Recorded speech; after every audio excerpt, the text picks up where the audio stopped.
2023 అని direct announce చేసిన ఆయన కూడా తెలియదు యాక్చువల్ గా. సో ఫైనల్ బయటకు వచ్చినాక ఇప్పుడు సరే, ఇప్పుడు ఒక మ్యాచ్ జరుగుతుంటది, whatever it may be, police వాళ్ళు లా అండ్ ఆర్డర్ ప్రకారం ఏదైనా రూల్స్ అండ్ రెగ్యులేషన్స్ పెట్టుకోవచ్చు. కానీ ఈయనకు తెలియదు, ఈయనను అభిమానించే వాళ్ళందరూ ఒక 1000 మందో 10,000 మందో వచ్చిండ్రు. దాన్ని కంట్రోల్ చేయాల్సిన బాధ్యత పోలీస్ అథారిటీస్ది, ఈయనది కాదు. ఈయన జస్ట్ ఒక బిగ్ బాస్ లో ఒక పార్టిసిపెంట్, లక్ అదృష్టం కలిసి వచ్చింది, విన్నర్ అయిండు, తప్పలేదు. ఆయనకు బయట ర్యాలీ బ్యాన్ అనే విషయం తెలియదు 100%. ఇప్పుడు నేనేమంటున్నానంటే 779 of 2023 and 780 of 2023 FIR which is registered in Jubilee Hills Police Station Hyderabad లో ఈయన పేరు అక్యూజ్డ్ గా మొత్తం ఈయననే ఉన్నాడు. యాక్చువల్ గా అసలు ఈయన ఎందుకు పెడుతున్నారో నేను అడుగుతున్నా. ఇప్పుడు ఒక పవన్ కళ్యాణ్ ఉన్నాడు సభకు, పవన్ కళ్యాణ్ సభలో ఇద్దరు కొట్టుకుంటే పవన్ కళ్యాణ్ బాధితుడు కాదు. చిరంజీవి సభలో కొట్టుకుంటే ఇప్పుడు కేసీఆర్ సభలే ఉన్నాడు, కేసీఆర్ సభలో కొట్టుకుంటే కేసీఆర్ బాధితుడు కాదు. సో 100% ఈయన ఈ FIR 779 and 780లో ఈయన పేరు ఉండకూడదు. ఉంటే మాత్రం మేము already representations prime office satisfy చేసినాము.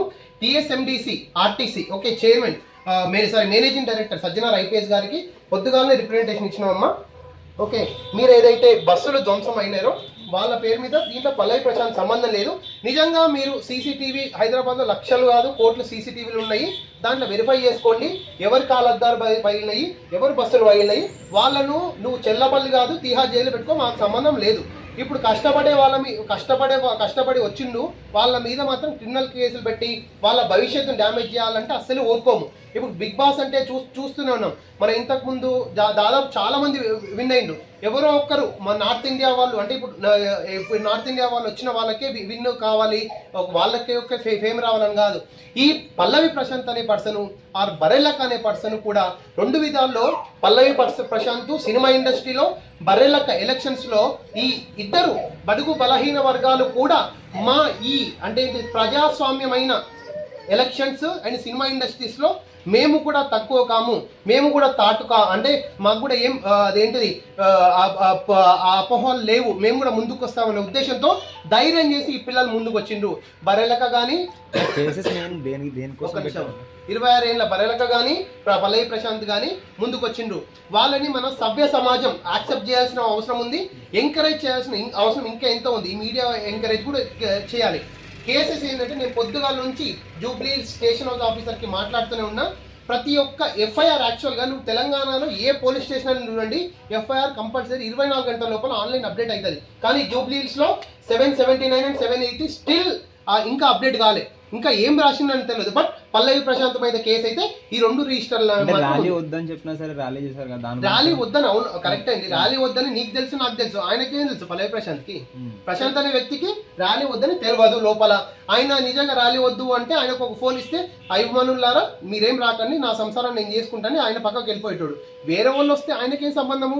ఇప్పుడు దీంట్లో అమర్దీప్ అపోనెంట్సే కావాలని చేసి దీని మీద ఉండదు అని అదో ఆ కోణంలో ఎందుకు అంటే ఆలోచించొద్దు అని నా క్వశ్చన్ యాక్చువల్గా. ఇప్పుడు లా అంటే 360 డిగ్రీల నుంచి ఆలోచిస్తామండి. అమర్దీప్ ప్రత్యర్థులే ఇది చేయించారని నమ్మకం అంటే అపోహ కూడా లేదు కదా. సో 100% మేమైతే ముందుకెళ్తున్నాము. ఇట్లాంటి పల్లవి ప్రశాంత్ అని కాదు, బడుగు బలహీన వర్గాలు ఎవరు వచ్చినా సరే వాళ్ళకి ఎలాంటి ఆటంకాలు వచ్చినా మేము ఊరుకోము. బరలకు కూడా ఏంటిది మొత్తం హైకోర్టు అడ్వకేట్లు కూడా అదేంటిది ఆమెకు మద్దతుగా నిలిచారు. లాస్ట్కు ఒకనొక అడ్వకేట్ మా మిత్రుడు ఫైట్ చేయడం వల్ల వాళ్ళకు 2 సెక్యూరిటీ వచ్చింది. ఈ పల్లవి ప్రశాంత్ కూడా చీమ వాలినా చీమ కుట్టినా మేము ఊరుకునే ప్రసక్తి లేదని తెలియజేస్తున్నాం. అరెస్ట్ లేదు, గిరెస్ట్ లేదు, ఒక పోలీసు వాళ్ళని చేయమని నేను చూసుకుంటాను.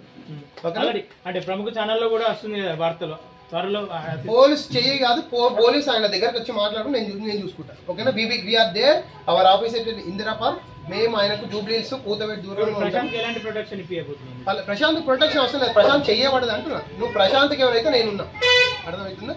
హైకోర్టు కాదు సుప్రీంకోర్టు వరకైనా వెళ్ళి ఆయనకి ఏ విధమైన ఆటంకాలు లేకుండా నేను చూసుకుంటాను. అంటే ప్రధానంగా 6 సెక్షన్లు ఫైల్ చేశారు. క్రిమినల్ కేసులు, నాన్ బెయిలబుల్ కేసులు, 7 సంవత్సరాలు పనిష్మెంట్ పడే కేసులు ఈయన ప్రమేయం లేకుండా పెట్టడం ఏ విధంగా చూస్తారు? 7 సంవత్సరాలు ఇది ఒకటండి. ఎలక్షన్స్ అప్పుడే ఎన్నో వైలేషన్ చేసిండు. అసలు ఈయనకు ప్రైమ్ ఆఫీసుల సంబంధమే లేదు. ఈయనకు తెలియదు, ర్యాలీ తెలియదు. బయటకు వచ్చిండ్రు. ఇంతకుముందు బిగ్ బాస్ లో ఎట్లయితే జరిగినాయో అదే ర్యాలీ కండక్ట్ చేసిండు. ఈయనకు బ్యాన్ ఉందని కూడా తెలియదు కదా ర్యాలీ.